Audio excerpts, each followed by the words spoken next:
Hey, this is Ryan from 60 Cycle Hunt the Guitar Podcast. Today, I'm just going to have some fun shooting out 3 different octave pedals. First of all, I've got my Micro POG, which is owned by Steve, who's the co-host of the podcast. I'm his co-host. He's my co-host. We're co-hosts. Also, I've got the Pitchfork here, which is an octave pedal I've used on my board for a really long time. I love this pedal. I'm very familiar with it. Looking forward to seeing how it compares to these other two. And, of course, the Sub and Up Mini by TC Electronic. Just got this into demo a little while ago. Go check out my other videos if you want. So let's get started. I've got them all set to a low octave setting. Let's check it out. Here's the Micro POG.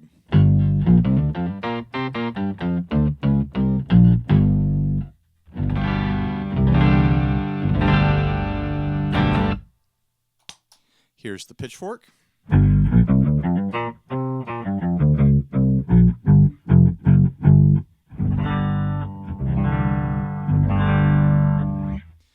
And the Sub and Up, of course.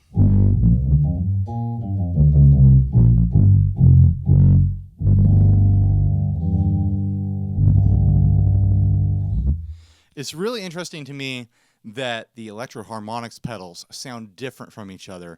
You'd think that they would just be lifting the same, lines of code or hardware over in between these two pedals to do the same thing just with different controls.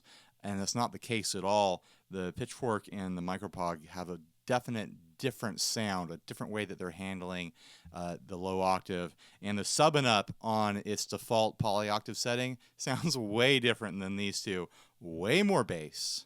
Way more bass. I'm honestly a little worried about my amps down there.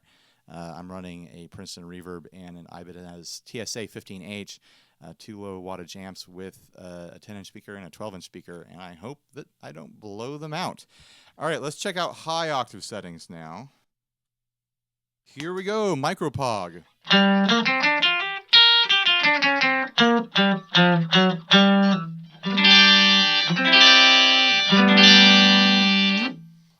Pitchfork.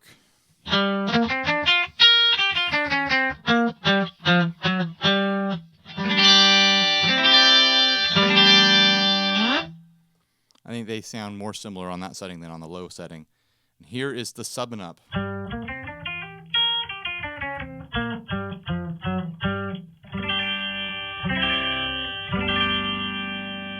And that sounds way different from the Electro-Harmonix pedals.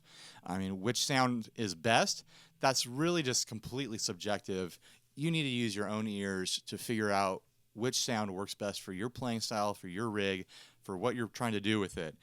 All right, let's find some blended sounds right now. I just turned these at random, so who knows what they'll sound like. Oh, by the way, I'm wearing this green pirate shirt, this green tuxedo pirate shirt, because listener of the show and, person who interacts with us on the Facebook group, Bruce Kumquat, asked if he sent me a shirt, if I would wear it in a demo. I was like, yeah, that's a great idea. I like to wear crazy shirts. I like surprises. Send me a shirt. I'll wear it in a demo. And so this thing showed up. I had no idea what he was going to send me. Here I am. I'm wearing it. Thanks, Bruce. This thing is really weird, and I've never worn such a ruffly shirt before. All right, here's some blended sounds.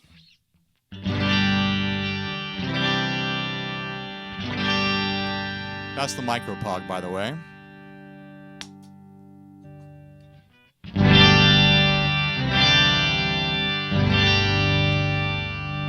That's the Pitchfork. Here's the Sub and Up Mini.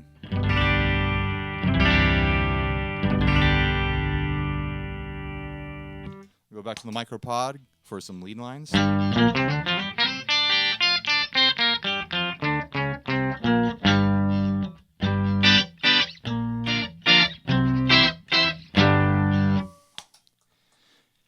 Back to the Pitchfork.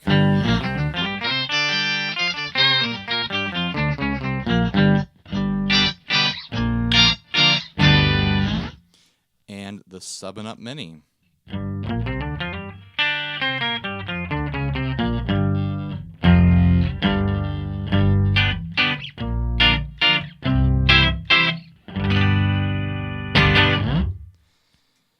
So there's your basic comparison of the sounds. I mean, I could go all day doing different things with these pedals, but I think that really gives you a good picture of the tonal differences. Let's talk about some of the feature set differences, because these all do slightly different things.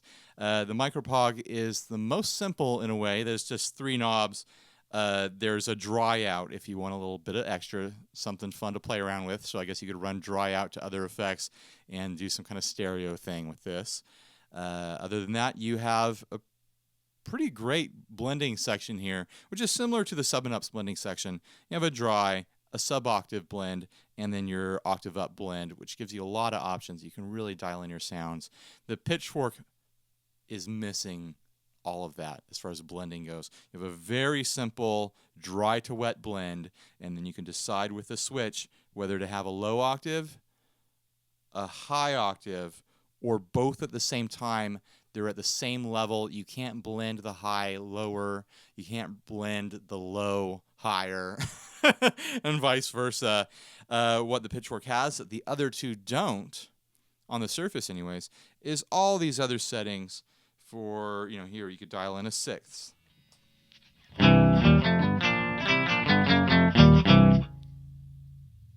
Or a third. Something fun to do is you put it on the detuning setting and it acts like a chorus.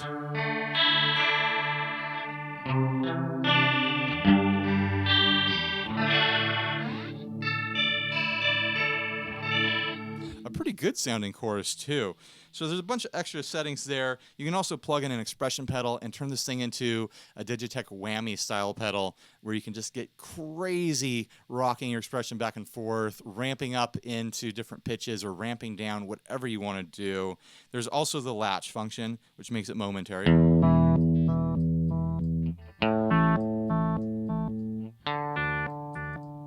I just think the Pitchfork is awesome. It's just full of settings, full of all sorts of little extra things you can do with it. Pretty small case, too. Like, this fits on any board in any pedal slot, no problem. I just love the Pitchfork. Extra things you can do with the 7-Up, there's tone print. Of course there's tone print, because it's TC Electronic. You can beam things from your phone, patches, straight into the pedal, get a wealth of other sounds out of it. Like, there's so many things this thing can do. Plug it into your computer and you can tweak tone print settings for months, for years. Like, there's so many settings, it's bananas. You're gonna lose years of your life discovering everything that this thing can do once you get into the tone print software. That being said, there's a big tone difference between this and these two pedals. You have to use your own ears. You have to decide for yourself which works best with you. Thanks for watching. You know what? Not thanks for watching. Let's do some more fun stuff. I think we should show how these pedals handle fuzz. I always say that fuzz is a good indicator of how a piece of gear handles your signal, because fuzz just gives you a wide range of noise and you can hear how it filters every little bit of it. So we're going to start by putting the fuzz before these pedals to see how they sound, and then we'll try putting the fuzz after to see which ones favor dirt before it and which favors dirt after it. All right, here comes a time lapse. All right, all set. We have got the Pelican Noiseworks half-horse fuzz down here.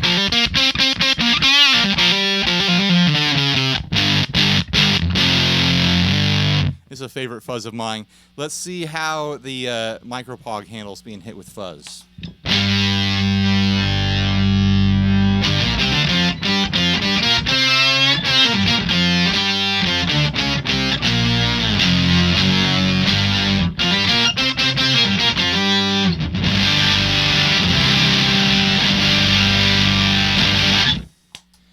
Here's the Pitchfork, also being hit by fuzz. Let's get it to a similar setting here.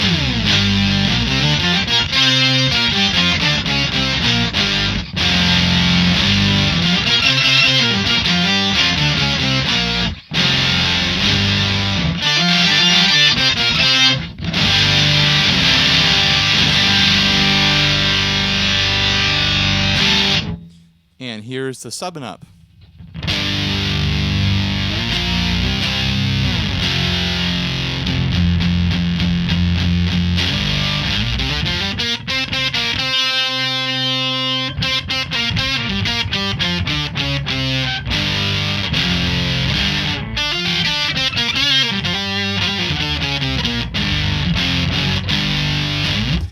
sound good, but they all have major differences in their sound. Let's put that fuzz after these guys, huh? All right, same fuzz on the same settings after all these pedals is giving me a noise.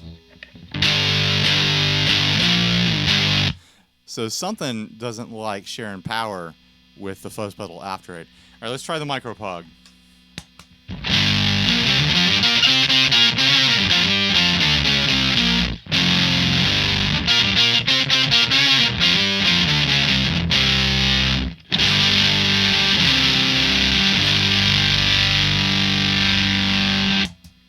Here's the pitchfork.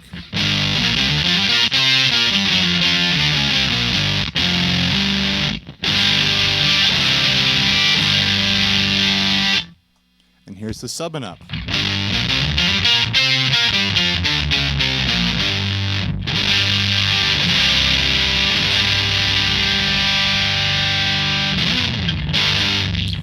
Not a huge difference before or after, but there is a difference, and I think it was worth showing off. All right, now I can say thanks for watching. Please subscribe, do all the other stuff. See you later. Bye.